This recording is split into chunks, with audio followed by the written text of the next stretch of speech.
बिस्मिल्लाहिर्रहमानिर्रहीम नहमदुहु व नुसल्ली व नुसल्लिमु अला रसूलिहिल करीम अम्मा बाद। अल अशबाह वन नज़ायर के फन्ने अव्वल यानी हिस्सतुल क़वाइद की नौए सानी और नौए सानी के 19 क़वाइद में से छठा कायदा आज शुरू हो रहा है। छठा कायदा क्या है? फरमाते हैं अल हुदूदु तुदरउ बिश्शुबहात, हदें शुबहात की बुनियाद पर दफा की जाती हैं, मिटाई जाती हैं, छोड़ दी जाती हैं। दरा यदरउ का माना होता है कोई चीज मिटा देना, दफा कर देना। तो हुदूद को दफा किया जाता है शुबहात की बुनियाद पर। और चूंकि हद जो है किताबुल हुदूद में आप पढ़ चुके हैं, किताबुल हुदूद में आप पढ़ चुके हैं शराब की हद क्या है, चोरी की हद क्या है, कत्ल के मामले में, इसी तरह ज़िना की हद क्या है, और डकैती क़त्ल तरीक़ इसकी हद क्या है, क़ज़फ़ मुहसिन व मुहसिना इसकी हद क्या है। तो चूंकि इसमें सज़ा नाफिज की जाती है और सज़ाओं में सख्ती होती है, इसलिए अल्लाह रहमान व रहीम है, उसके रसूल भी रऊफ़ुर रहीम है, उनकी शरीयत भी बड़ी मेहरबान है।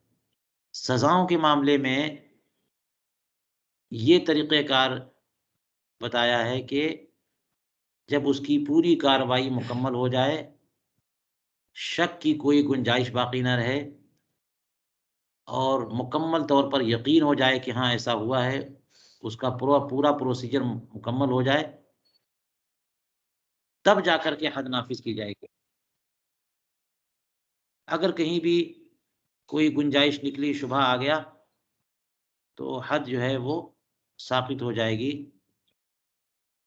जिसको हम कहते हैं कि डाउट जो होता है उसका फ़ायदा हमेशा मुजरिम को मिलता है। ये एक शरई कानून है, लेकिन इस कानून की बुनियाद पर इस वक्त दुनिया वालों ने भी कानून बनाया और इसकी बुनियाद पर बड़ी आसानी के साथ लोग मुजरिम को क्लीन चिट दे देते हैं। सज़ाएँ नाफिज़ नहीं होती तो मुजरिम दंदनाते फिरते हैं। वो अलग बात है, पूरी बहस यहाँ पे आएगी। लेकिन यहाँ वो बातें नहीं है कि बिला वजह में कोई शुबहा ज़बरदस्ती पैदा किया जाए, जो शुबहा हो भी ना। शुबहा तो वो शुबहा है ना जो किसी दलील से नाशी हो। बिला दलील कोई ना शुबहा हो जाए तो इसका एतबार होगा कि नहीं होगा, इसकी पूरी बहस आगे देखिएगा। हुदूद शुबहात से दफ़ा किए जाते हैं। फरमाते हैं कि वह हुआ हदीसुन रवाहुल अस्यूती मअज़िय्यन इला इब्न अदी मिन हदीस इब्न अब्बास रज़ियल्लाहु तआला अन्हुमा। इमाम जलालुद्दीन सुयूती रहमहुल्लाह ने इस हदीस पाक की तखरीज हज़रत इब्न अदी की तरफ निस्बत करते हुए की है सैयदना अब्दुल्लाह इब्न अब्बास रज़ियल्लाहु तआला अन्हुमा की सनद से। रिवायत सैयदना अब्दुल्लाह इब्न अब्बास रज़ियल्लाहु तआला अन्हुमा की है और तखरीज इसकी इब्न अदी ने की और इमाम सुयूती ने ज़िक्र किया। किस किताब में ज़िक्र किया? इमाम सुयूती की तो बहुत किताबें हैं। चलिए, फरमाते हैं कि वह अखरज इब्न माजा, इमाम इब्न माजा कज़वीनी ने भी इस हदीस पाक की तखरीज की, लेकिन सैयदना अब्दुल्लाह इब्न अब्बास रज़ियल्लाहु तआला अन्हुमा की सनद से नहीं, बल्कि सैयदना अबू हुरैरा रज़ियल्लाहु तआला अन्हु की सनद से। ये फरमाते हैं इदफ़उल हुदूद मस्ततअतुम, कि हदों को दफ़ा करो जहाँ तक तुमसे हो सके, जहाँ तक तुमसे हो सके। अभी इस पे बात हम करते हैं। इदफ़उल हुदूद मस्ततअतुम, आगे अभी चूँकि इमाम इब्न नुजैम ने तखरीजात ज़िक्र कर दी हैं, और ये काम आपका होना चाहिए कि आप इन तखरीजात को नोट करें, हदीस से तलाश करें। जैसे मैंने कह दिया कि इमाम जलालुद्दीन सुयूती की बहुत किताबें, तलाश कीजिए कहाँ पे है। इब्न माजा का तो खैर हवाला ही दे दिया है, इमाम तिरमिज़ी और हाकिम का भी हवाला दे दिया, तो वहाँ देख लीजिए वो हदीस कहाँ पर है। तो साथ में ये फरमाया कि इमाम तिरमिज़ी ने भी और हाकिम ने मुस्तदरक में इसकी तखरीज की है, मिन हदीस आयशा रज़ियल्लाहु तआला अन्हा, हज़रत सैयदा आयशा तय्यबा ताहिरा रज़ियल्लाहु तआला अन्हा उम्मुल मोमिनीन की सनद से। तो 3 मुख्तलिफ सहाबा हो गए ना, तअद्दुदे सहाबा, तअद्दुदे हदीस पर दाल है। तो हालाँकि हदीस का मफ़हूम एक है। देखिए कलिमात यहाँ पर क्या है, इद्रउल हुदूद अनिल मुस्लिमीन मस्ततअतुम फ़इन वजदतुम लिल मुस्लिमीन मखरजन फ़खल्लू सबीलहुम फ़इन्नल इमामा लअन युख्तिअ फ़िल अफ़्वी खैरुम मिन अन युख्तिअ फ़िल उक़ूबति। फरमाते हैं कि मुसलमानों से जहाँ तक तुम लोगों से हो सके हुदूद दफ़ा करो, रोको। कि अगर तुम्हें मुसलमानों के लिए कोई बचने की राह मिलती हो, तो उनका रास्ता छोड़ दो, जाने दो। और फरमाया बेशक इमाम मुआफ़ करने में गलती कर जाए, ये बेहतर है इससे कि सज़ा देने में गलती करे। मुआफ़ करने में गलती करे, इससे बेहतर है कि ये बेहतर है इससे कि गलती से सज़ा दे दे वो। व अख़रज अत-तबरानी अन इब्न मसूद रज़ियल्लाहु तआला अन्हु मौक़ूफ़न, और इमाम तबरानी ने इस हदीस पाक की तक़रीर हज़रत अब्दुल्लाह इब्न मसूद रज़ियल्लाहु तआला अन्हु से की है, मौक़ूफ़न यहाँ पे फरमाया। और तबरानी की तो 3 मुअज्जम मशहूर हैं, मुअज्जम कबीर है, औसत है और सग़ीर है। अब आप देखिए, तलाश करिए कि किसमें है। फरमाया कि इद्रउल हुदूदा वल क़त्ल अन इबादिल्लाहि मस्ततअतुम, अल्लाह के बंदों से जहाँ तक तुम लोगों से हो सके हुदूद और कत्ल को दफ़ा करो। कत्ल कर देना किसी को, ये आसान काम नहीं ना है, जान बचानी फ़र्ज़ होती है। तो अब जान बचाना फ़र्ज़ है, तो इसलिए बस यूँ ही बिला वजह में कत्ल नहीं कर दो। जहाँ तक गुंजाइश मिले कत्ल से बचने की कोशिश करो। देखिए आपके सामने कितनी तखरीजात आ गईं। इमाम सुयूती ने इब्न अदी से, इब्न माजा ने भी रिवायत की, तखरीज की। तो इब्न मर्दी से की तखरीज ज़िक्र की, लेकिन रिवायत किसकी? अब्दुल्लाह इब्न अब्बास की। इब्न माजा के तखरीज जो है अबू हुरैरा की है। तिरमिज़ी और हाकिम ने हज़रत आयशा उम्मुल मोमिनीन से रिवायत किया, और तबरानी ने अब्दुल्लाह इब्न मसूद से। तो 4 सहाबा हो गए। तो दर्जे शोहरत में तो ये हदीस पहुँच गई ना। अल्फ़ाज़ मुख्तलिफ हो गए, और वो इख्तिलाफ भी देखिए मामूली सा है, मफ़हूम सबका एक है। जी, तो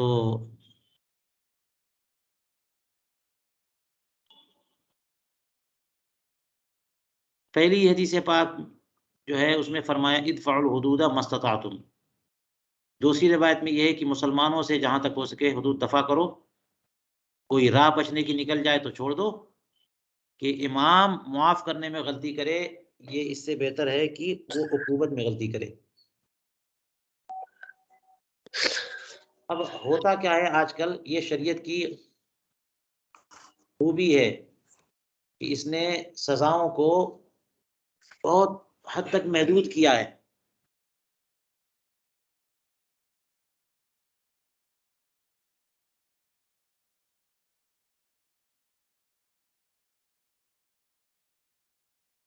और उसकी राहें तंग की हैं। जैसे मिसाल के तौर पर देख लीजिए आप, ज़िना के बारे में, कत्ल के बारे में आम तौर पर जो है इन जराइम में औरतों की गवाही कबूल नहीं करते,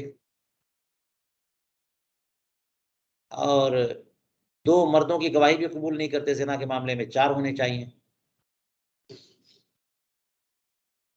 तो ये सब मुश्किल ही किया है ना, क्योंकि ये रज्म का मामला और कत्ल का मामला आसान नहीं है कि कोई भी 2 आदमी उठ गए और उन्होंने गवाही दे दी तो फिर सज़ा दे दी जाए। जहाँ गुंजाइश निकल जाती है, शुबहा हो जाता है, तो वहाँ हदों को दफ़ा किया जाता है। इसीलिए फरमाया मस्तताअतुम, जहाँ तक हो सके। ये खिताब ईमानदार और दयानतदार काज़ियों को है। सुन लीजिएगा, कोई भी हदीस पाक पढ़ कर के सुना देता है पब्लिक को और लोग मफ़हूम निकालते हैं कि जहाँ तक हो सके हुदूद को दफ़ा करो, तो सीधे यूँ ही दफ़ा नहीं कर दो कि चलो अगरचे नाफ़िज़ हम छोड़ते हैं। जहाँ तक हो सके तो कहें हमको तो पूरा हो सकता है। हम तो सारे मुजरिमों को जो है क्या कर देंगे, जेल से निकाल के भेज देंगे और सारे जो है ना चोरों को छोड़ दिया जाएगा, वही दंदनाते फिरेंगे। हमसे तो हर सब चीज़ हो सकता है। तो क्या ऐसे ज़ालिम और जाबिर और डिक्टेटर मिज़ाज लोगों को ये खिताब है कि जहाँ तक हो सके वो तो कहेंगे हाँ, हम हमसे सब हो सकता है। भाई उसूल और ज़ाब्ते में रहते हुए जहाँ तक कर सको। बात समझ में आई? एक अदल और इंसाफ के तकाज़ों को सामने रखते हुए जहाँ तक हो सके। अब देखा कि 4 गवाह आ गए, तो काज़ी की कोशिश ये होनी चाहिए कि ये साबित ना हो सके, ये ज़िना का जो जुर्म है वो, क्योंकि ये खिताब है रसूल करीम अलैहिस्सलाम का कि जहाँ तक हो सके हुदूद को दफ़ा करो। तो जब ज़िना का मामला या चोरी का मामला या शराब पीने का मामला ये आ गया, तो काज़ी की कोशिश होनी चाहिए कि ये नाफ़िज़ ना हो सके, ये साबित ना हो सके। और साबित ना हो सके इसकी कई वजह हो सकती हैं। एक तो ये कि कहीं गलती से जो है उस पर सज़ा नाफ़िज़ ना हो जाए और वो उससे बरी हो। दूसरी बात ये है कि अगर इस तरह से बुराइयाँ साबित होती रहें, तो माहौल बुराइयों वाला बन जाता है ना? माहौल क्या बन जाता है? किसी भी शहर में एक एक बंदे का भी की चोरी साबित हो गई, उसके बाद 2 की साबित हो गई, फिर 3 की साबित हो गई। देखिए चोरी का माहौल कैसे बनता है। चलिए फलाँ ने किया तो हम भी करते हैं। तो बड़ा ख़राब असर पड़ता है। बड़ी हिकमतें हैं कि हुदूद को दफ़ा किया जाए जहाँ तक हो सके। तो अमानतदारी और दयानत और अदल व इंसाफ के तकाज़े को सामने रखते हुए जहाँ तक हो सके, तो काज़ी ये करे कि कोशिश करे तज़किया शुहूद की, कि शाहिद जो है ना झूठा निकल जाए। उसमें कोई ऐसी बात निकल जाए कि उसकी शहादत कबूल ना करनी पड़े। उसके बयान में कोई ऐसा जुमला निकल जाए कि वो रद्द किया जाए। ये कोशिश होनी चाहिए। ये मतलब है कोशिश करने का। ये मतलब नहीं है कि शाहिद जो है वो बहुत ही सिक़ा है, आदिल है और उसके जुमले भी मुकम्मल तौर पर, वाज़ेह तौर पर साबित कर रहे हैं और फिर भी काज़ी कह दे कि नहीं हम तुम्हारी बात नहीं मानते। क्यों माने हम तुम्हारी बात? मस्ततातुम का की वज़ाहत कर रहा हूँ मैं। और रसूल करीम अलैहिस्सलातु वस्सलाम ने क्या प्यारा ज़हन दिया है कि फरमाया माफ़ करने में गलती करो, ये कहीं बेहतर है तुम्हारे लिए इस बात से कि तुम सज़ा देने में गलती करो। और आज लोगों में क्या होता है कि खूब शौक से सज़ा देने में गलतियाँ करते रहते हैं। अरे, अरे! मुझे पता नहीं था, मुझे पता नहीं था, चलो। बायकॉट कर देंगे, मना कर देंगे, महरूम कर देंगे, किनारे कर देंगे, थप्पड़ लगा देंगे, फ़ेल कर देंगे तालिब इल्म को, नज़रअंदाज कर डाँट देंगे, मार देंगे, होता है कि नहीं होता है? बाद में चले नहीं ये गलती नहीं तो गलती हो गई थी। अब उसका क़िसास तो नहीं ले रहे हैं। इसमें तो बाकायदा क़िसास का मामला है। एक थप्पड़ मार दिया बिला वजह में तो आप थप्पड़ खाओ अब। तो बड़ी आसानी से लोग सज़ाओं में गलतियाँ करते रहते हैं। बहुत तेज़ी से अपने जो हरीफ होते हैं उन पर सज़ा नाफ़िज़ करने में कहाँ कोर्ट तक और जो है ना आला कचहरियों तक पहुँच जाते हैं। हुज़ूर करीम अलैहिस्सलातु वस्सलाम तो एप्रिशिएट कर रहे हैं सज़ाओं में गलती को कि करो ना गलती सज़ा में। हुक्म तो नहीं दिया लेकिन फरमाया ना यहाँ पे कि सज़ा में गलती करना ये बेहतर है इस बात में से कि नहीं, मैं उल्टा बोल दिया। माफ़ करने में गलती करना ये बेहतर है इस बात से कि सज़ा देने में गलती करे। माफ़ करो ना। एक मुजरिम है माफ़ कर दो, रसूल करीम अलैहिस्सलातु वस्सलाम माफ़ फरमाते हैं। अल्लाह ताला हाँ, माफ़ करने वाला है। इन्नका अफ़ुव्वुन तुहिब्बुल अफ़्व फ़अफ़ु अन्नी कहते रहते हैं, और हम माफ़ करने के लिए तैयार नहीं हैं। जुर्म साबित हो जाए फिर भी माफ़ करना, ये तो हुदूद हुकूकुल्लाह में हक़ नहीं है ना, हुकूकुल इबाद में तो बंदों को हक़ ही है। जब ज़िना साबित हो जाए तो फिर माफ़ी नहीं है, काज़ी को हक़ नहीं है। चोरी साबित हो जाए तो काज़ी को हक़ नहीं है, साहिब हक़ को हक़ है। लेकिन दूसरे उमूर में तो साहिब हक़ को हुकूकुल इबाद में लोगों को हक़ है, माफ़ कर दें। लेकिन माफ़ करने के लिए कोई तैयार नहीं है। रसूल करीम अलैहिस्सलाम की बारगाह में एक साहब आए, आपने गुलामों को, बांदियों को माफ़ करने के का हुक्म दिया, तो वो कहने लगे, या रसूल अल्लाह, हम अपने नौकरों को, गुलामों को कितनी बार माफ़ करें रोज़ाना? तो फरमाया 70 बार। 70 बार गलती भी करेंगे। देखिए कितना मिज़ाज रसूल करीम अलैहिस्सलाम ने दिया कि माफ़ करो ना, माफ़ किया करो। खुद तुम अगर किसी के गुलाम होते तो पता चलता कैसे कदम-कदम पे गलतियाँ होती हैं। और अब बॉस बन गए, हाकिम बन गए, सरदार बन गए, तो किसी की गलती माफ़ करने के लिए तैयार नहीं हो। किसी को रसूल करीम अलैहिस्सलातु वस्सलाम की ये नसीहत ज़हन में नहीं रहती, अपने पास रखने के लिए तैयार नहीं है कि लोगों को माफ़ करें। तो ये है कि माफ़ करने में गलती करना, सज़ा देने में गलती करने से कहीं बेहतर है। हुँ। आपने तो ये पढ़ लिया होगा ना कि अगर कोई गलती से जो है वो सज़ा नाफ़िज़ करवा ही दिया किसी ने, मिसाल के तौर पर गवाहों ने झूठी गवाही दे दी और उसकी बुनियाद पे सज़ा नाफ़िज़ हो गई, और बाद में खुला कि वो गवाह झूठे थे, या गवाहों ने रुजू कर लिया बाद में, अपनी गलती का एतराफ़ कर लिया, तो फिर उनको दियत देनी पड़ती है। ये मसले पड़े ना? लेकिन देखिए कितनी आसानी से लोग जो है ना वो, ये तहज़ीब जो है ना, ये कवानीन और ये तहज़ीब, ये ज़ुल्म की तहज़ीब बनती जा रही है। ये ज़माना जो है, पहले जो है जहालत के साथ ज़ुल्म किया जाता था, अब तहज़ीब के साथ और कानून के दायरे में ज़ुल्म किया जाता है। पूरा कोड प्रोसीजर अप्लाई किया जाता है कि हाँ, इस तरह ज़ुल्म करना है। पेपर तैयार किए जाते हैं, गवाह बनाए जाते हैं, सलीक़े से ज़ुल्म किया जाता है। ये फ़र्क है। मगर शरीयत समहा और शरीयत सनिया, देखिए क्या प्यारे उसूल देती है कि ये फ़रमाया, हुदूद को शुबहात की बुनियाद पर दफ़ा करो। चलिए 4 रिवायतें आपने पढ़ ली हैं। इन चारों रिवायतों के मुताबिक अल्लामा कमालुद्दीन इब्नुल हमाम साहिब फतहुल क़दीर क्या फ़रमाते हैं? कहते हैं, अजमअ फ़ुक़हाउल अमसार अला अन्नल हुदूद तुदरअ बिश्शुबहात। शहरों के, यानी तमाम इलाकों के फ़ुक़हाए किराम का इस बात पर इजमा है कि शुबहात की बुनियाद पर हुदूद को दफ़ा किया जाता है और किया जाना चाहिए।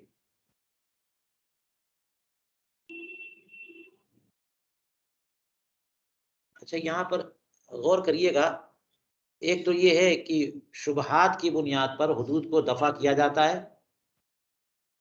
हो सकता है शुबहा आपका बस शुबहा है, हालाँकि वो मामला हुआ था और आपने जो है ना गलती से उसको माफ़ कर दिया, शुबहे की बुनियाद पर। बात समझ में आई? तो ये गलती हो गई, तो अगर गलती से माफ़ कर दिया है तो रसूल करीम अलैहि सलाम ने तो इस पर जो है ना तहरीज़ फ़रमाई है कि ठीक है, गलती से माफ़ कर दिया, जानबूझ के तो माफ़ नहीं किया, शुबहे की बुनियाद पे माफ़ किया, इसे भी कबूल किया जाएगा। लेकिन अमूमन आप देखिएगा कि जो शुबहा पैदा हुआ है ना, वही बात होती है। मिसाल के तौर पर कोई ऐसा बंदा है जो साहिब अक्ल सलीम है, या उसका किरदार और कैरेक्टर बड़ा ज़बरदस्त रहा है हमेशा, ठीक है? साहिब किरदार बंदा है, कभी उसने चोरी नहीं की। लेकिन हुआ ये कि एक बार आपके कमरे में गया वो, या आपके घर आया, और जब आया उस वक़्त जो है ना आपका मोबाइल या आपकी घड़ी मौजूद थी, और वो सलाम करके निकल गए, उसके पास से मोबाइल गायब। आपने इल्ज़ाम लगा दिया, चोरी लेकर गया। ये इतना काफ़ी नहीं है, आपको साबित करना पड़ेगा, उसके पास वो मोबाइल निकल जाए या वो इतराफ़ कर ले या गवाही हो। तो अलामतों की बुनियाद पर आपने, या एक बंदे ने गवाही दे दी या दो बंदे ने गवाही दे दी, उसमें भी कोई नक्श निकल जाए, तो जो शुबहा निकलता है ना साहिब किरदार के बारे में, वही सच साबित होता है। ऐसा बहुत होता है। मिसाल के तौर पर अगर देख ही लिया गया, तो आप कह दो ना कि हो सकता है उसने ज़रूरत के लिए मोबाइल उठाया हो, और कभी-कभी ऐसा होता है कि वो आदमी मोबाइल को ही हाथ में लिया और गलती से जेब में डाल दिया और चला गया। चोरी का नहीं था इरादा, ठीक है? और ये चीज़ हो जाती है। कलम के बारे में लोगों से होता ही है, कलम है, किसी के पास कलम है, पूछते हैं ना, माँगते हैं, और कलम दे दिया तो फिर वो वापस उसके ने बजाय अपनी जेब में डाल देते। तो कोई कलम के चोर हैं लोग, मगर ये गलती से अपने पास डाल देते। तो जो शुबहा पैदा हो रहा है, बहुत ऐसा होता है कि वही बात होती है। इसलिए शुबहात की बुनियाद पर हुदूद को दफ़ा करना चाहिए। फरमाते हैं इमाम इब्न हमाम की, वल हदीसुल मरवी फ़ी ज़ालिका मुत्तफ़क़ अलैह, जो हदीस रिवायत की गई है इस सिलसिले में वो मुत्तफ़क़ अलैह है। ये जो इस्तिलाह है मुत्तफ़क़ अलैह, ये तो इसलिए बोली जाती है कि इमाम बुखारी और इमाम मुस्लिम दोनों की तखरीज है, इस पे बोलते हैं मुत्तफ़क़ अलैह। हो सकता है साहिब फ़थुल क़दीर ने ये लफ़्ज़ जो बोला है वो किसी और मफ़हूम में बोला हो, क्योंकि ऊपर उन्होंने अजमा फ़ुक़हाउल अमसार कह दिया।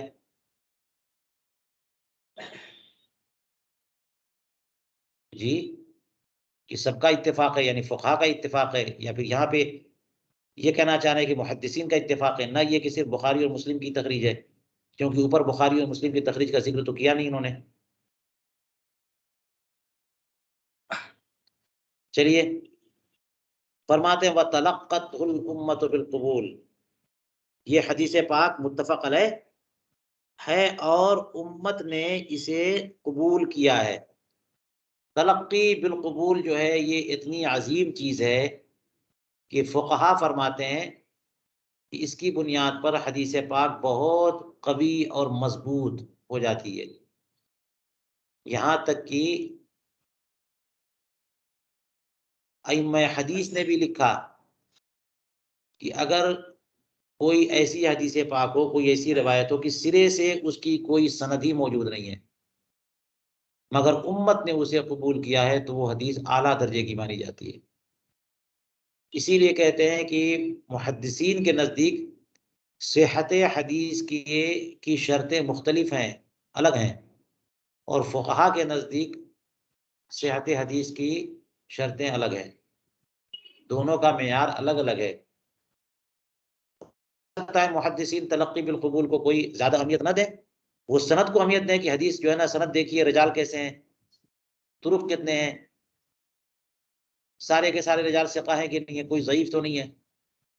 लेकिन फ़ुक़हाए किराम जो है ना, वो इस बात को तवज्जो ज़्यादा अहमियत ना दें। अब वो ये अहमियत दें कि किसी एक मुज्तहिद ने उसे कबूल किया है, ये बहुत बड़ी बात हो गई। चाहे उस सनद में कोई ज़ईफ़ रावी क्यों क्यों ना हो। चलिए, ये बात तो हो गई हदीस पाक पे, लेकिन यहाँ पर मैं ये कहना चाह रहा हूँ कि ये जो हमने बताया था कि फ़न्ने अव्वल के की नौए अव्वल के जो क़वाइद हैं, वो इजमा से साबित हैं। ये फ़र्क हमें समझ में आया था कि इससे पहले जो 6 क़वाइद आपने नौए अव्वल में पढ़े, वो नुसूस से साबित हैं, अगरचे इस्तिंबात के तौर पर हो, और ये क़वाइद जो हैं वो फ़ुक़हाए किराम के इत्तिफ़ाक़ से साबित हैं। लेकिन यहाँ पर तो कई हदीसें पेश कर दी इन्होंने, तो इस एतबार से ये उसी में जाना चाहिए। तो फिर देखना चाहिए कि दोनों नौओं में फ़र्क क्या है। ये हमने अपनी तरफ से इफ़ादा किया और आप लोगों को दावत मुताला दिया है। गौर करिए। चलिए, फरमाते हैं वश्शुबहतु मा यशबहु साबित व लैसा बिसाबित। ये जो फरमाया अल हुदूद तुद्रउ बिश्शुबहात, शुबहे से क्या मुराद है? शुबहे से क्या मुराद है? डाउट, शुबहा क्या है ये? फरमाते जो साबित जैसा तो हो लेकिन साबित ना हो। शुबहा वो है जो साबित जैसा हो लेकिन साबित ना हो।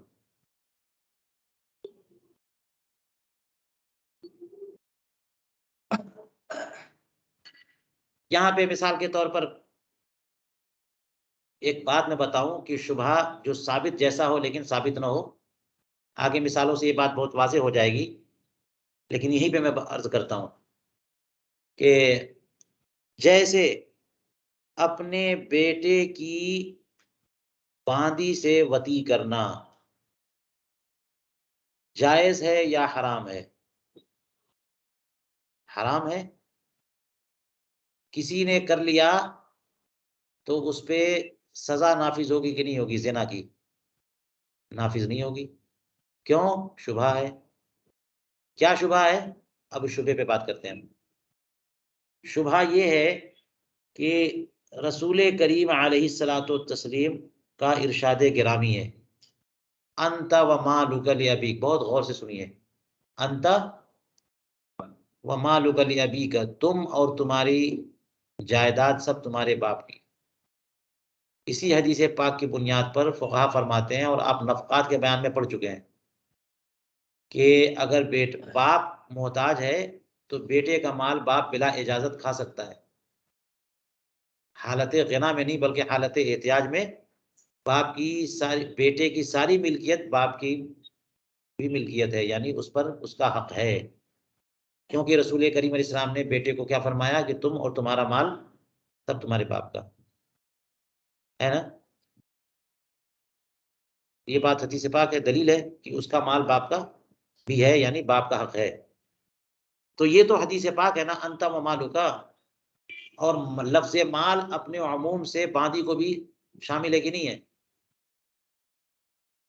तो जब बेटा हमारा है तो बेटे की बाँदी भी हमारी बाँधी हुई, तो हमारी ममलूका हुई, और जब हमारी ममलूका हुई तो मिल्क रक़बा हासिल, और मिल्क रक़बा के साथ जो है मिल्क बुदा हासिल, तो वती जायज़ होनी चाहिए। बात समझ में आ रही नहीं आ रही?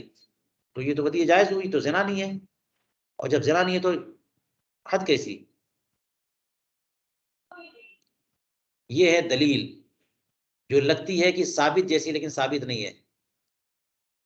जो मैंने बयान किया लग रहा है ना कि रसूल करीम अलैहिस्सलाम ने जब सारे माल को कह दिया, तो बाँदी भी तो एक माल है, तो बाँदी पर भी बाप का हक हो गया, लेकिन साबित नहीं है। इसका मतलब ये हुआ कि साबित यूँ नहीं है कि रसूल करीम अलैहिस्सलातु वस्सलाम ने जो फरमाया और अल्लाह तबारक व तआला ने जो फरमाया वो ये है कि अपनी शर्मगाहों की हिफाज़त करो, मगर उन लोगों पर जिनसे तुमने निकाह किया, औ मा मलकत अयमानुकुम, बस 2, तुम्हारे हाथ जिनके मालिक हों, तो तुम्हारी मिल्कियत में, वो तुम्हारे बेटे की मिल्कियत में है। एक वक़्त में एक चीज़ 2 बंदों की मिल्कियत में कैसे हो सकती है? तुमने खरीदा है उसको, हाँ, बेटा मर जाएगा तो आप वारिस हो जाओगे। तो शर्मगाह के इस्तेमाल का बुदअ, मिल्क बुदअ जो है ना, वो सिर्फ़ 2 ही शर्त पे है, या तो निकाह हो या मिल्क यमीन हो। दोनों नहीं है तो फिर मिल्क बुदअ नहीं हासिल है, हक़ इस्तिमतान नहीं हासिल है। लेकिन वो हदीस पाक इस आयत करीमा से पता चला कि वो साबित नहीं है। उस हदीस पाक से ये अंदाज़ा हो रहा था कि वो साबित है। तो एक ऐसी दलील मिल गई जो लगता है कि वो दलील साबित है। हालाँकि कुछ दलील तो है ना भाई, कुछ तो है कि नहीं है? इस वजह से फरमाते हैं कि अगर कोई बंदा अपनी औलाद की बाँदी से वती कर ले तो ये है वती हराम, लेकिन इस पर बोलिए हद नाफ़िज़ नहीं की जाएगी। ये हो गई तौज़ीह, व शुबहतु मा यशबहु साबित व लैसा बिसाबित। शुबहा वो है जो साबित जैसा हो लेकिन साबित जैसे। उसी हदीस पाक से शुबहा हो गया कि जब बेटे का माल पर अपना हक है तो बेटे की बाँदी पर भी अपना हक है। ये शुबहा हुआ, हालाँकि शुबहा साबित नहीं है। चलिए अब हम यहाँ पर कलाम करते हैं इस कायदे पर। फरमाते हैं व अस्हाबुना रहिमहुमुल्लाहु तआला क़स्समूहा इला शुबहतिन फ़िल फ़िअल व तुसम्मा शुबहतल इश्तिबाह व इला शुबहतिन फ़िल महल। हमारे फ़ुक़हाए हनफिया, अल्लाह सुब्हानहु व तआला उन पर रहम व करम की बारिश फरमाए, उन्होंने इस शुबहे को 2 शुबहे की तरफ तक़सीम किया, शुबहा फ़िल फ़िअल, शुबहा फ़िल महल। शुबहा फ़िल फ़िअल और शुबहा फ़िल महल। शुबहा फिल फेल और शुबहा फिल महल। शुबहा फिल फेल के बारे में कहा है कि इसी को शुबहतुल इश्तिबा भी कहते हैं, कि बंदे को शुबहा हो गया, इश्तिबा लग गया, तो ये फेल में होता है, महल में नहीं है। शुबहा फिल फेल, बंदे को इश्तिबा हो गया, इसकी वजह से शुबहा, इसको शुबहा शुबहतुल फेल, शुबहा फिल फेल कहा गया। अब शुबहा फिल फेल और शुबहा फिल महल दोनों में फ़र्क क्या है? इसकी तौज़ीह अगली मिसालों से होगी। अभी फ़िलहाल ये ज़हन में रखिए कि शुबहा फिल महल और शुबहा फिल फेल, शुबहा फिल फेल वो शुबहा है जो फेल से नाशी है, फेल के अंदर, महल में नहीं। और शुबहा फिल महल जो है ना, वो ऐसी दलील से नाशी है जो कि महल में पाई जा रही है, महल से नाशी है। जी। और इमाम आज़म अबू हनीफ़ा ने यहाँ एक और शुबहा ज़िक्र किया है, एक और किस्म ज़िक्र की है, उसको कहते हैं शुबहा फिल अक़्द। अल्लामा फ़खरुद्दीन, इमाम फ़खरुद्दीन ज़ैलई ने तबयीनुल हक़ाइक़ में इन तीनों का ज़िक्र किया है, वहाँ पे आप देखिए। तो शुबहा फिल अक़्द, जैसे मिसाल के तौर पर एक ऐसी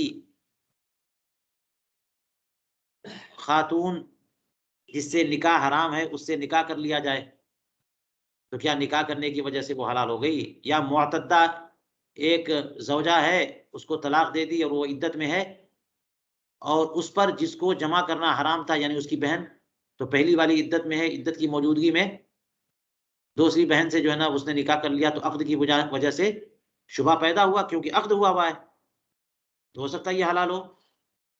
उसको कहते हैं शुबहा फिल अक़्द। तो शुबहा फिल फ़ेल, शुबहा फिल महल और शुबहा फिल अक़्द। ये और बात है कि दीगर अइम्मा किराम ने शुबहा फिल अक़्द को तस्लीम नहीं किया, 2 ही किस्में मानी है यहाँ पे, शुबहा फिल महल, शुबहा फिल फ़ेल, शुबहा फिल महल।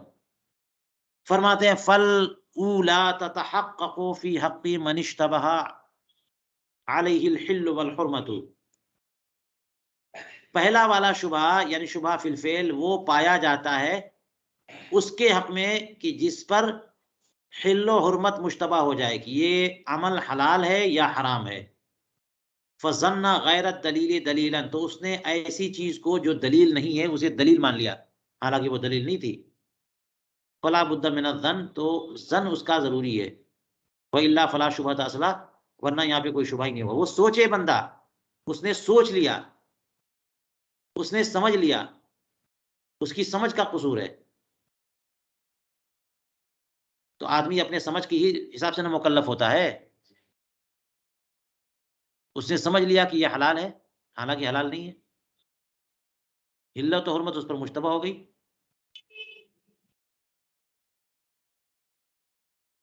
तो गैर दलील को उसने दलील समझ लिया। चूँकि यहाँ पर ज़न है ना, फ़ज़न्ना गैर दलील दलीलन, इसलिए ज़न ज़रूरी है। ज़न ज़रूरी है कि उसने गैर दलील को दलील समझ लिया, तो समझना ज़रूरी है। उसकी अपनी समझ, उसने समझा कि हलाल है। लिहाज़ा यहाँ पर जब उसका ज़न मबना है, तो इसलिए अगर इन्हीं मिसालों में जो मिसालें देंगे, यहाँ पे याद रखिएगा, इन्हीं मिसालों में जो मिसालें देंगे, उसने अगर हलाल समझ के किया, तो उस पर हद नहीं है, और अगर हराम समझ के किया तो हद है। तो यहाँ पर हद का होना ना होना उसके ज़न के ताबे है ना। और आगे जो मिसाल आएगी शुबहा फिल महल में, वहाँ पर ये है कि अगरचे हराम समझ के किया, फिर भी हद नहीं है, क्योंकि शुबहा उसके दिमाग में नहीं है, शुबहा उस महल में ही है। जैसे बेटे की बादी, वहाँ पे महल में ही शुबहा है, वहाँ पे उसकी समझ में शुबहा नहीं है। बात समझ में आ रही है? तो दोनों में फ़र्क वाज़ेह हो रहा है ना, शुबहा फिल महल जो उसके फ़ेल से नाशी हो, शुबहा फिल महल जो महल से नाशी हो, ये फ़र्क हो गया। और ये ज़रा बारीक फ़र्क है, तो आप इस वक़्त ज़रा पूरी तवज्जो रखें, वरना सारी मिसालें गड़बड़ हो जाएँगी, खल्त-मल्त, और कुछ समझ में नहीं आएगा, और फिर तमीज़ करना मुश्किल हो जाए। तो एक है शुबहा फिल फ़ेल और दूसरा है शुबहा फिल महल।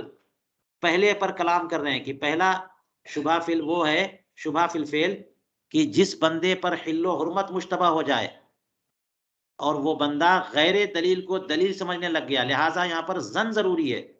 अगर वो समझ नहीं रहा है गैर दलील को दलील, तो वो तो हराम है ही है। तो फिर उसको जो है ना कोई फायदा नहीं मिलेगा और उसे ये इसको शुबहा माना भी नहीं जाएगा। जैसे मिसाल देखिए, क फरमाया कज़न्निही हिल्ला वत्ई जारियति ज़ौजतिही, जैसे उसने ये गुमान कर लिया कि मेरी ज़ौजा की बांदी से वती करना हलाल है। ज़ैद मिसाल के तौर पर ये सोच रहा है कि मेरी बीवी जो है, वो मेरी बीवी है ना, तो उससे इस्तिमता तो जायज़ है।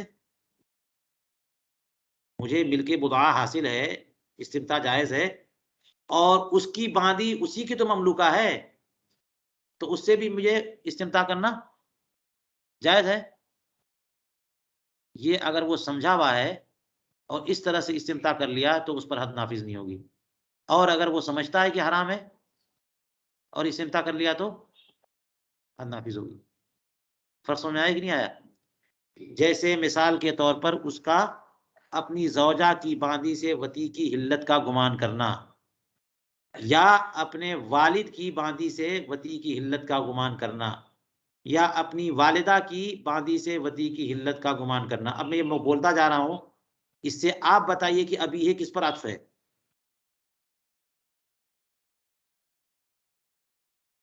अबीहे में अबीहे किस पर अत्फ़ है? ज़ौजा पर अत्फ़ है और सारे के सारे उसी पर अत्फ़ हैं। अपनी ज़ौजा, अपने वालिद, अपनी वालिदा, अपने दादा, अपनी दादी और ऊपर चले जाइए जद्दतुल जद्दा, इन सब की बांदी से वती करना हलाल है, ये बंदे ने समझ लिया। ये तो अपने ही हैं और ज़रा देखिएगा इसमें सब में ऊपर जा रहे हैं, उसूल में, फुरू में नहीं जा रहे हैं। सब में उसूल में जा रहे हैं ना। ये तो नहीं कहा कि बेटे की बांधी और बेटी की बांधी और पोते की बांधी और पोती की बांधी और नवासे की बांधी और नवासे की बांधी। वहाँ पर जो है ना मामला शुबहा फिल महल में चला जाएगा। वहाँ कहाँ चला जाएगा? शुबहा फिल महल में, कि वहाँ तो हदीस पाक मौजूद है। हाँ, कि जिसकी बुनियाद पर एक दलील मौजूद है। अगरचे हालाँकि वो दलील उस पर अप्लाई नहीं है, लेकिन दलील मौजूद है कि वो हलाल है, यानी मिल्कियत है। ये और बात है कि वो दलील साबित नहीं करती इसको। यहाँ पर कोई दलील नहीं है, लेकिन कुछ वजह तो होती है, कैसे इसने सोच लिया? कैसे इस बंदे ने सोच लिया कि मेरी ज़ौजा की बाँदी, मेरे वालिद-वालिदा, दादा-दादी, इन लोगों की बाँदी जो है ना वो मेरे लिए हलाल है। वो इस तौर पर कि बाँदी जो है पर मिल्कियत रक़बा हासिल होता है ना, मिल्कियत हासिल होती है मिल्क रक़बा और मिल्क रक़बा की फ़र्क़ है मिल्क बुदअ और ये जो बाँदी है, ये मेरे वालिद की है, तो मेरे वालिद की बाँदी वालिद के इंतकाल के बाद मेरे पास आएगी कि नहीं आएगी? हैं? तरके में, वरासत में मेरी माँ की बाँदी, मेरी दादी, दादा की बाँदी, ये अगर उनका इंतकाल हो गया तो फिर तो मेरी किस्म है ना, मेरी मेरी मिल्कियत में आएगी। इसी तरह से कुछ और भी अहकाम होते हैं कि अगर बाप की बाँदी जो है, वो बाप ही मिसाल के तौर पर गरीब हो गए, मोहताज हो गए, तो बाप का नफ़क़ा बेटे के ऊपर आता है कि नहीं आता है? तो बाप के तमाम डिपेंडेंट्स जो हैं ना, सबका नफ़क़ा इसके ज़िम्मे आएगा, तो उस बाँदी का भी नफ़क़ा इसके ज़िम्मे आया, तो उसकी हुई, उसका ख़्याल रखना पड़ रहा है, उसका खर्चा देना पड़ रहा है, तो इसका मतलब कुछ हक़ भी मिल रहा है। इस तरह से उसने सोच लिया या फिर ये कि बाप की माँ की है तो उर्फ़न तो इजाज़त है ही है, हम माँ-बाप का पैसा इस्तेमाल कर लेते हैं, घर इस्तेमाल कर लेते हैं, चीज़ें इस्तेमाल कर लेते हैं, तो बाँदी को भी इस्तेमाल करने में कि बाँदी हलाल है, मिल्कियत है वालिद की, तो जैसे सामान मिल्कियत है, वैसे ये इस तरह से उसने सोच लिया। अगर सोचेगा तब, उसने समझा है तब। जी, चलिए। जी, हाँ, नीचे की तरफ भी ये चीज़ हो सकती है, लेकिन वो इससे अक़वा है, वो इससे अक़वा है, इसलिए इसको उधर नहीं ले जा सकते। उसको इधर लाना हो तो शुबहा फिल फ़िल क्या, वहाँ तो शुबहा फिल महल है। आगे मिसाल आएगी कि वहां पे गुमान करना जरूरी नहीं है, बल्कि गुमान ना करे बल्कि हराम माने तब भी हद नहीं है, तो अखवान हो गया। उसको आप यहाँ पे लाओगे भी तो क्या हर्ज है, लाओ। चलिए देखते हैं मिसाल से। तो यहाँ पर चंद मिसालें गुजरी हैं कि यहाँ शुबहा फिल फेल है, इसलिए अगर किसी ने इस तरह से वती कर लिया तो उस पर हद नाफिज नहीं की जाएगी। और मिसालें देखिए, व वत इल मुतल्लक़ती सलासन फिल इद्दती, ये लफ्ज वत जो है ना, ये आत्फ है किस पर? इससे पहले लफ्ज वत है। इससे पहले कहा कज़न ही हिल्ला वत ई जारियती, तो यहाँ पे यूं पढ़ी इबारत यूं कि कज़न ही हिल्ला वत इल मुतल्लक़ती सलासन, जैसे उस शख्स ने मुतल्लका सलासन से इद्दत में वती करने को हलाल समझा, कि है तो अपनी बीवी ना, यानी थी तो अपनी बीवी, हमने 3 तलाक दे करके उसे अलग कर दिया, लेकिन अभी उसकी इद्दत चल रही है। तो ये तो कन्फर्म है कि जब इद्दत खत्म होगी तो फिर वो मुकम्मल बाहर हो जाएगी और वो किसी और से निकाह कर सकती है और मेरा और उसका कोई ताल्लुक नहीं होगा। लेकिन अभी चूंकि इद्दत चल रही है और इसकी वजह से, इद्दत में होने की वजह से इसके मेरे ऊपर हुकूक है शौहर वाले। मिसाल के तौर पर नफ़क़ा है, सुकना है, किस्वा है, सारे हुकूक हैं, तो फिर एक ही हक रह गया ना, इस्तिमता वाला। तो उसने समझा कि जैसे नफ़क़ा दे रहा हूँ, किस्वा दे रहा हूँ, सुकना दे रहा हूँ, इस्तिमता भी कर सकता हूँ, अभी इद्दत ही तो है। उसने ये समझ लिया। बात समझ में आ रही है? हालाँकि ये उसका सोचना गलत था ना, जब उसने 3 तलाक दे दी, तब तो वो इस्तिमता नहीं कर सकता। तो मुतल्लका सलासन से इद्दत में वती करना, ये इद्दत के बाद नहीं, इद्दत के बाद अगर वती करेगा तो समझा करे, उस पे हद नाफ़िज़ होगी। यहाँ पर समझ जो वो समझ रहा है, मान रहा है, उसकी कुछ बुनियाद है ना। बुनियाद ये है कि बहुत सारे अहकाम बीवी वाले बाकी हैं और इद्दत खत्म हो गई तो सारे अहकाम खत्म। अगली मिसाल लीजिए, औ बाइनन, ये अत्फ़ है मुतल्लका पर। जी, तो किसी, नहीं, नहीं,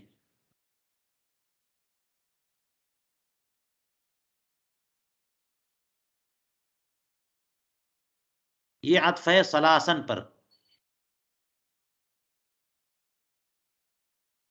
ऐसी खातून से वती करना, यानी ऐसी ज़ौजा से जिसको तलाक़ बाइन दे दी है, अला माल, वल मुख्तलिआ, और इसी तरह से मुख्तलिआ अत्फ़ है मुतल्लका पर, और उसके आगे व उम्मिल वलद, ये भी अत्फ़ है मुतल्लका पर। ये सब मिसालें बहुत गौर से और तवज्जो से। तो जिसको अभी हमने वाज़ेह कर दिया, जिसको 3 तलाक़ें दे दी हैं इद्दत के दौरान, उससे वो हुर्मत गलीज़ा तो साबित हो जाती है, मुग़ल्लज़ा हो गई और वती नहीं कर सकते। लेकिन अगर किसी ने कर लिया तो यहाँ शुबहा मौजूद है और उस पर हद नाफ़िज़ नहीं होगी। या फिर उस बंदे ने ऐसी ज़ौजा से वती को हलाल समझा जिसे तलाक़ बाइन दे चुका था, अला मालिन, माल की शर्त पे, या मुख्तलिआ से वती करने को हलाल समझ रहा है। इन दोनों को देखिए कि किसी को तलाक़ बाइन दिया है माल पर। अगर तमाम नुस्ख़ों में ये माल का लफ्ज़ मौजूद है, तो इसकी कुछ शरह करनी पड़ेगी, जो मैंने अपने नुस्खे पे लिखा। लेकिन जो मैं समझ रहा हूँ कि अला माल ना भी हो, क्योंकि मुख्तलिआ कहते ही उसको है कि जो खुला का मुतालबा करे माल दे करके। बीवी जो है वो अपने शौहर से तलाक चाहती है, शौहर तलाक तलाक देने पे राज़ी नहीं है, बीवी को अलग होना है। तो वो माल अदा करे, जैसे कि शौहर ने निकाह करने के लिए महर दिया था, तो ये माल उसी कदर माल दे और फिर शौहर उतना माल लेकर के उसे छोड़े, तलाक दे। तो ये हो गई मुख्तलिआ। मुख्तलिआ से दौरान इद्दत वती करना। इसी तरह से मुतल्लका बायना से दौरान इद्दत वती करना। ये सब उसी शुबा फिल फेल में गए। क्योंकि अगर तलाक़ रजई दी है, आपने तलाक के बयान में पढ़ लिया, तलाक रजई दी है तो उससे वती हो सकती है ना, और वती जो है ना रजत के बराबर है, बल्कि उसको जो है ना आमादा किया जाए कि करीब हो जाए दोनों, लफ्ज से जो है जुमले से रुजू कर लें या अपने अमल से रुजू कर लें। तो तलाक रजई में तो वती इद्दत के दौरान बिल्कुल दुरुस्त है, बेहतर है, लेकिन तलाक बायना में बगैर निकाह के वती नहीं कर सकते। फर्क यह है कि इद्दत में निकाह हो जाएगा, रजत से काम नहीं चलेगा। तलाक बायना में रजत से काम नहीं चलेगा, बल्कि निकाह करना पड़ेगा। तो बगैर निकाह के वती हो सकती है? नहीं हो सकती। फिर यहां पर आला माल क्यों कहा, औ बाइनन आला माल क्यों कहा, ये हमारा सवाल है। क्योंकि बाइनन बगैर माल भी हो तब भी बायना से वती नहीं हो सकता। तब भी ये मिसाल बन गई ना कि उसने अपनी जौजा को बायना तलाक दी और वो इद्दत में है और अभी सोच रहा है वो कि मैं वती कर सकता हूं, जैसे कि मुतल्लका रदिया से कर सकता था। उसने सोचा मुतल्लका बायना से भी कर सकता हूं, ये शुबहा इतना काफी है कि उस पर हद नाफिज नहीं की जाएगी। लेकिन यहां ला रहे हैं बाइनन अला मालिन, किसी के नुस्खे में अला मालिन अगर नहीं है तो बता दें, और हर जगह है तो फिर फर्क क्या है मुतल्लका बाइन अला माल और मुख्तलिया में, आप लोग बताइए। मुतल्लका बाइना अला माल और मुख्तलिया, इसमें फर्क क्या है? जैद ने अपनी जौजा को तलाक दी माल लेकर के, यही तो बायना अला माल हुआ, और मुख्तलिया भी यही है कि जैद की जौजा हिंदा ने उससे तलाक तलब की और वो तलाक नहीं दे रहा, मुझे जरूरत नहीं है कि मैं तलाक दूं तुमको। इसने कहा कि इतना माल ले लो, तलाक दे दो, तो उसने तलाक दे दी, मुख्तलिया हो गई वो। तो माल पर तलाक देना, इसी को तो खुला कहते हैं। तो अब्बा इनन अला माल और मुख्तलिया में क्या फर्क है? तो मैंने अपने नुस्खे में लिखा है कि, पढ़ देता हूं हाशिए में, क्योंकि दो चीजें जिक्र इन्होंने की हैं, तो दो अलग अलग चीजें तो होंगी। मैंने लिखा युमकिनु अन यकुन अल फर्कु बैनहुमा अन अल अव्वल नशअ मिन अज़्ज़ौज वस्सानी मिन अज़्ज़ौजा, कि तलाक़ बायना अला माल जो है ना, उसका दाइया शौहर की तरफ से पैदा हुआ, और मुख्तलिया में तलाक जो हुई है तलाक, वो भी तलाक अला माल है, उसका दाइया कहाँ से पैदा हुआ? बीवी के। बीवी चाहती है, शौहर नहीं चाहता तलाक देना, बीवी चाहती है। अच्छा, तलाक तो जरूरत की बुनियाद पे मशरू है ना, तो तलाक लेने की जरूरत किसको है? बीवी को है, तो वो खुला लेती है। और बाइन अला माल का मतलब हो गया कि वो तलाक वो देना चाह रहा है, उसको जरूरत है, लेकिन मोहताज भी है बंदा या कोई मसला है, वो फ्री में तलाक नहीं देना चाह रहा है। तुम इतने पैसे दे दो तो मैं तलाक देता हूं, उसने दे दिए पैसे, ये फर्क हो सकता है। बहरहाल जो भी ले लीजिए, कहते हैं कि मुतल्लका सलासन से वती करना इद्दत में ये हलाल समझे, या मुतल्लका बाइनन अला माल, माल ले करके तलाक बायना दे दे और ऐसी जौजा से इद्दत में वती करे बगैर निकाह के, इसको हलाल समझे। या मुख्तलिया, खुला, औरत ने खुला मांगा, माल पेश किया, शौहर ने माल लेकर के उसे तलाक दे दी, और अब आपको पता है कि खुला में भी तलाक तलाक रजी नहीं होती है, बायना हो जाती है, तो दौरान इद्दत वती को हलाल समझे। ये तीनों मिसालें अलग से हो गई। ये भी समझना जो है ना कुछ इसकी बुनियाद है, ये और बातें की साबित नहीं है। और बुनियाद क्या है? बुनियाद ये है कि बहुत सारे हुकूक शौहर के बाकी हैं, बीवी के बाकी हैं। बीवी शौहर का घर छोड़ के जा नहीं सकती है, शौहर जो है ना वो बीवी को उसका नफका देगा, सुकना देगा, किसवा देगा, हुकूक बाकी है। इसी तरह से कहते हैं उम्मुल वलद इदा आतकहा वहिय फिल इद्दती, कि उम्मुल वलद से वती करने को हलाल समझना जबकि उम्मुल वलद को आजाद कर दिया हो, दरा हाले की वो इद्दत में है। उम्मुल वलद कौन है? जो बांदी है, जिससे आका ने वती की और उससे बच्चा पैदा हुआ, उसी का तो वो उम्मुल वलद हो जाती है। और उम्मुल वलद जो है ना अपने मौला के इंतकाल के बाद आज़ाद हो जाती है। लेकिन किया ये कि उसने अपनी उम्मुल वलद को पहले ही आज़ाद कर दिया। उम्मुल वलद को बेच नहीं सकते, लेकिन उसको वक्त से पहले, मरने के बाद तो आज़ाद होना ही है। आका के मरने के बाद उम्मुल वलद तो आज़ाद होगी, लेकिन उसने अगर उसे पहले ही आज़ाद कर दिया तो ये और अच्छी बात है ना, ये तो और इनाम है। तो उम्मुल वलद को आका ने जब आज़ाद कर दिया, उम्मुल वलद से तो वती कर सकता था, वो आज़ाद कर दिया, अब तो आज़ाद हो गई ना, अब कैसे वती हो सकती है? अब तो निकाह करना पड़ेगा ना उससे। लेकिन वो इद्दत में थी, और यहाँ इद्दत से मुराद क्या है? जैसा कि मैं समझता हूँ, जब मैं ये लफ्ज़ बोलता हूँ ना, तो इसका मतलब ये होता है कि ये बात मेरी समझ में आई। इद्दत से मुराद यहाँ पर इस्तिब्राए रहम है, क्योंकि मनकूहा को तलाक देने पर इद्दत लाजिम होती है। बात समझ में आई? और जिस पर मिलके यमीन हो, उस पे कौन सी इद्दत है? उस पर इस्तिब्राए रहम वाजिब है। वो कहीं और निकाह करने से पहले इस्तिब्राए रहम करे, यानी तीन तीन हैज गुजरने दे। चलिए और आगे चलिए, कहते हैं ववत इल अब्दी जारियत मौला हो, या फिर ये कि गुलाम अपने मौला की जारिया से वती करे और इसको वो हलाल समझे।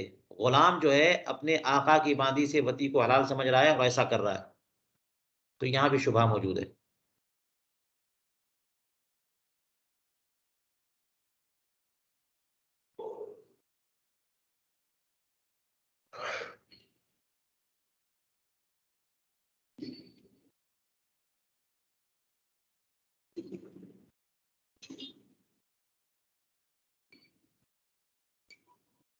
इसी तरह से और मिसाल, वल मुर्तहिन फी हक़्क़िल मरहूना फी रिवायतिन, और मुर्तहिन मरहूना के हक में एक रिवायत के मुताबिक, यहाँ पर भी शुबहा हो गया।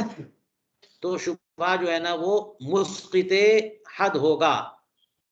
मुर्तहिन और मरहूना, जरा तवज्जो दीजिएगा, आसान बातें नहीं है ये। मुर्तहिन, किसी ने किसी को कर्ज दिया, तो जो कर्ज देता है वो जो है ना, जिसको देता है उससे चाहता है कि तुम कोई चीज गिरवी के तौर पे रखो मेरे पास, तो वो लाके कुछ रख देता है, तो वो जो कर्ज लेके जाता है वो राहिन हुआ। और जिसने कर्ज दिया है और उसके पास कोई चीज वो लाके रखा है उसने, वो मुर्तहिन हुआ। तो गिरवी में, रहन में रखने वाला बंदा, फी हक़्क़िल मरहूना, हक़्क़े मरहूना में, यानी उसने, जिसने कर्ज लिया है उसने अपनी बांदी जो है ना रहन में रख दिया। गुलाम और बांदी को भी तो रख सकते हैं ना। तो जिसको, जैद को बकर से कर्ज चाहिए थे पैसे, बकर ने कहा मैं कैसे ऐसे दे दूं, तुम लाके दोगे कि नहीं दोगे, कोई चीज लाओ गिरवी रखो। तो जैद को तो कर्ज चाहिए थे, उसने अपनी बांदी को रहन में रख दिया, तो रहन मरहून है। बांदी क्या है? मरहूना है। तो अब मुर्तहिन के कब्जे में मरहूना है, हालांकि मिल्कियत में नहीं है। और मुर्तहिन के बारे में आप नहीं, माले मरहून के बारे में आप पहले पढ़ चुके हैं कि ना वो राहिन उस पर तसर्रुफ कर सकता है, ना मुर्तहिन तसर्रुफ कर सकता है, क्योंकि महबूस है ना वो, हक़्क़े है, हक़्क़े माले मुर्तहिन में वो महबूस है, दोनों उसमें तसर्रुफ नहीं कर सकते। तो ना तो राहिन तसर्रुफ कर सकता है ना मुर्तहिन। लेकिन मुर्तहिन ने ये समझा कि चूंकि मेरा हक इसके साथ लगा हुआ है, अगर वो पैसा नहीं देता तो मैं इसी बांदी को बेच करके अपना पैसा निकाल लूंगा, या इसकी पूरी कीमत होती तो इसी को रख लूंगा। तो मैं तो पहले ही दे चुका हूं ना, तो मेरा तो हक है इस पर, इसलिए मैं इसको जाने नहीं दूंगा। तो जो कुछ हक है उसका जुज़वी तौर पर, उसको उसने कुल्ली तौर पे समझा, और ये समझा कि फिर मैं निकाह भी, वो वती भी कर सकता हूँ। तो ये भी हो गया उसकी समझ से वती का हलाल समझना, ये हो गया शुबहा फिल फेल। लिहाजा अगर मुर्तहिन ने मरहूना बांदी से वती कर लिया तो है तो ये वतिया हराम, लेकिन इस पर, बोलिए, इस पर कोई जो है वो हद नाफिज है, हद नहीं जारी होगी, हद नहीं जारी होगी जी। और आगे चलिए, एक एक मिसाल में काफी तफसील चाहिए होती है। और चलिए कहते हैं, वह मुस्तईर रहन कल मुर्तहिन, नहीं यहाँ पे मुब्तदा ये, व मुस्तईरुर रहन कल मुर्तहिन, चूंकि यहाँ मुर्तहिन का मसला बताया ना, मुर्तहिन जो है अगर वो मरहूना से वती को हलाल समझ रहा है जो कि हलाल नहीं है, तो समझने से इतना क्रेडिट उसको मिलेगा कि उस पर हद नाफिज नहीं होगी। तो आप मुस्तईरुर रहन के बारे में क्या कहते हैं? तो उसका भी दर्जा न मुर्तहिन के दर्जे में। मुस्तईरुर रहन कौन है? वही जो जो जो बांदी रहन के तौर पर मुर्तहिन के पास रखी गई थी, कोई और बंदा आया और उसने कहा कि लाओ लाओ लाओ लाओ, मुझे कर्ज चाहिए, मुझे उधार चाहिए एक दिन के लिए, मैं कल वापस लोग इयारे के तौर पे नहीं लेते, इस्तारे के तौर पे, आरियत पे सामान ले जाते हैं, गाड़ी ले जाते हैं, मोबाइल ले जाते हैं, किताब ले जाते हैं। तो किसी ने किसी की बांदी भी आरियत पे ले ली, किसी ने किसी की। अच्छा, आरियत के बयान में आप पढ़ चुके हैं कि आरियत में क्या होता है, तमलीक मनफात है बिला एवज, तमलीक मनफात बिला एवज का नाम आरियत है। मोबाइल आपने किसी से लिया, इसका मतलब मोबाइल का मालिक जो है उसके इस्तेमाल का मालिक आपको बना रहा है इतनी देर के लिए, लेकिन असल के और आयन की मिल्कियत नहीं दे रहा है वो। तो जिसके पास वो बांदी रहन में थी मुर्तहिन के पास, उसका भाई आया या कोई दोस्त आया और कहा कि मुझे एक दिन के लिए एक बांदी चाहिए, कुछ काम है, खिदमत लेनी है, कुछ काम धंधा है, तो इसने उसे दे दिया, हालांकि देना दुरुस्त नहीं था। अब वो आरियत पे ले गया और आरियत के बारे में जानता है कि तमलीक मनफात का नाम है, और बांदी का की मनफात खिदमत भी है और मनफात वती भी है। तो मुस्तईर ने सोचा कि मैं वती भी कर सकता हूं, कि आरियत तो तमलीक मनफात का नाम है, और हालांकि नहीं कर सकता वो। तो ये उसकी सोच है। इस सोच से इतना फायदा उसका होगा कि उसको अगर ऐसा कर लेता है तो उस पर हद नाफिज नहीं होगी। तो फरमाया मुस्तईरुर रहन मुर्तहिन के दर्जे में।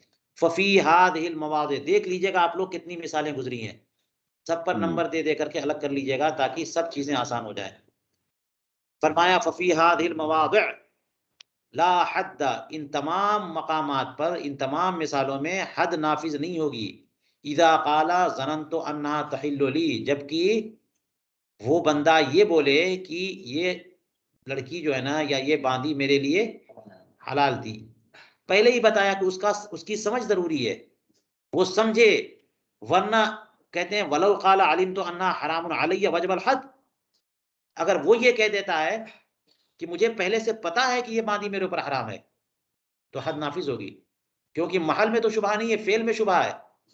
जी महल में तो शुबहा नहीं, वो चीज तो हराम ही है, वो बांदी हराम है, बाप की बांदी हराम है, जोजा की बांदी हराम है, लेकिन कुछ आकाम की बुनियाद पर इसके दिमाग में ये बात आ गई कि ये फेल मेरे लिए हलाल है। तो जब तक दिमाग में बात आएगी तब तक के लिए उसको वो वहां शुबा माना जाएगा। लिहाजा अगर वो मानता है, समझता है, जानता है कि हराम है, तो महल में भी शुबहा नहीं है और फेल में भी शुबहा नहीं है, फिर कहां से शुबहा होगा उसको, फिर तो सजा नाफिज होगी। चलिए कहते हैं वलौ इद्दआ अहदुहुमा ज़न्न वल आखरु लम यद्दई ला हद्द अलैहिमा हत्ता युक़िर्रा जमीअन बिइल्मिहिमा बिल हुर्मति। ये जो आपने कहा कि शुबहा फिल फेल जो है ना, ये कोई जरूरी नहीं है कि दोनों की तरफ से हो, एक की तरफ से हो तब भी यही मामला है। अगर दोनों में से एक ने जन का दावा किया और दूसरे ने जन का दावा नहीं किया, मैंने समझा था कि हलाल है, दूसरे ने कुछ नहीं कहा, तब भी दोनों पर हद नहीं है, जब तक कि दोनों के दोनों इस बात का इकरार ना करें कि हमें इसकी हुर्मत का इल्म था। दोनों इकरार करेंगे कि हमें इसकी हुर्मत का इल्म था, तो शुबहा फिल फेल खत्म, और शुबहा फिल महल तो पहले से भी नहीं था, तो हद नाफिज की जाएगी, वरना हद नाफिज नहीं की जाएगी। यहीं पर आज का दर्स हम रोकते हैं, बड़ी तफसील हो गई, शुबहा फिल फेल की बात हुई है। और किसी का कोई सवाल इस मकाम पर हो तो बताइए।